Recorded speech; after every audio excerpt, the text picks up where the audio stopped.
Fala, gente, aqui é o Matheus para vocês mais um vídeo. E hoje também para vocês como extrair arquivos zip no seu computador.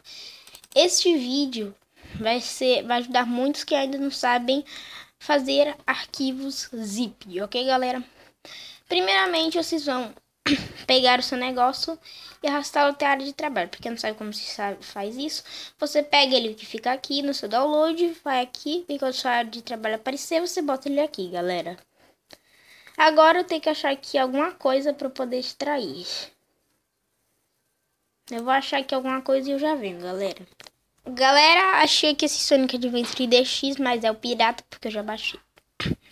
Enfim, vocês clicam com outro botão e vocês botam abrir com WinRAR Archiver. Aí vai ter a pasta de arquivos dele, mas aqui tem logo o aplicativo. E vocês movem ele até a aba de trabalho. E lá vai estar o seu game dentro da pasta. É óbvio, não é, galera? Vai estar lá o seu game dentro da pasta, como essa Craftinglandia aqui que eu tenho, galera. Mas não pense que eu vou trazer Craftinglandia tão cedo. Eu vou trazer ela mais tarde, ok, galera? Porque hoje eu tô indo pra um lugar e talvez amanhã ou outro dia eu traga a Craftinglandia e também Sonic Dreams Collection, ok, galera? Eu vou ver se eu acho aqui um arquivo com patas para dar um exemplo.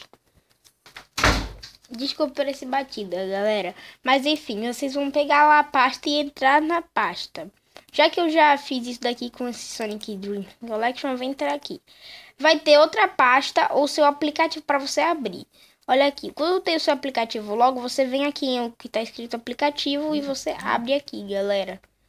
No caso da Craftinglandia é diferente. Dentro dela tem outra pasta em que tem esse daqui, que é um executable Java. Você vai abrir, eu ainda não sei direito como executar um Java, mas você vai abrir e vai aparecer com que você vai executar o Java, aí vai executar o Java.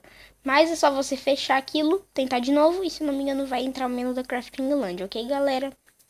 Mas eu ainda não sei se é o certo, ok?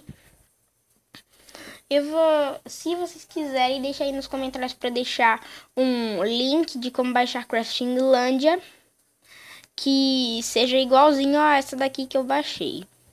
Na verdade, talvez eu deixe o link aí na descrição para vocês baixarem também Craftinglandia se vocês quiserem. E se vocês quiserem, deixem aí nos comentários, ok, galera? Tchau! Aviso, esse vídeo vai ser postado depois da criação dele, ok? É mentira, eu vou tentar postar ele agora. Tchau!